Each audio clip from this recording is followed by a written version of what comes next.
दोस्तों एक secret code आपको बताने वाला हूं जो इन्फिनिक्स, टेक्नो और आईटेल इन तीनों ब्रांड्स के किसी भी डिवाइस पर वर्क करेगा और आप डिवाइस की ईच एंड एवरीथिंग खुद से चेक कर पाओगे। जल्दी से वीडियो को सेव कर लो, मैं आपको बताता हूं वो कौन सा कोड है। तो मेरे पास दोस्तों ये दो डिवाइसेस मौजूद है, इन्फिनिक्स की भी है और टेक्नो की भी है। दोनों पर ये वर्क करके मैं आपको दिखाता हूं। सिंपली आपने डायल पैड को ओपन करना है, *#90#, ये आपने टाइप करना है, आपके पास जो है इस तरह का ऑप्शन आ जाएगा।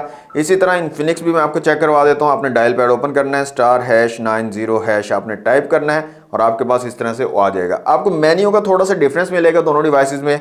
इन्फिनिक्स का मेन्यू थोड़ा डिफरेंट होगा और टेक्नो का डिफरेंट होगा। यहाँ पर करेक्ट में आते हैं, यहाँ पर ऑटोमेटिक और मैनुअल टेस्ट के ऑप्शन है। तो यहाँ पर सारी चीज़ें आप जो है अपनी डिवाइस की प्रॉपरली चेक कर सकते हो वन बाय वन और देख सकते हो कि प्रॉपर वर्क कर रही है नहीं। तो इसी तरह टेक्नो में देखें तो back camera, front camera, LCD, sensors, इसका स्पीकर, जो भी चीज़ें आपके फ़ोन की हैं वो सारी की सारी आप इसमें चेक कर सकते हो प्रॉपरली और देख सकते हो हर चीज़ करेक्ट वर्क कर रही है या नहीं कर रही। तो इस कोड को दोस्तों इन्फिनिक्स, टेक्नो और आईटेल के किसी भी डिवाइस पर लगाएं। अगर वर्क कर रहा है तो कमेंट में लिखे डन। वीडियो को लाइक और शेयर करें और इस तरह के मजीद यूजफुल वीडियोस देखने के लिए अनबॉक्स बाबा जी को जल्दी से फॉलो कर लें।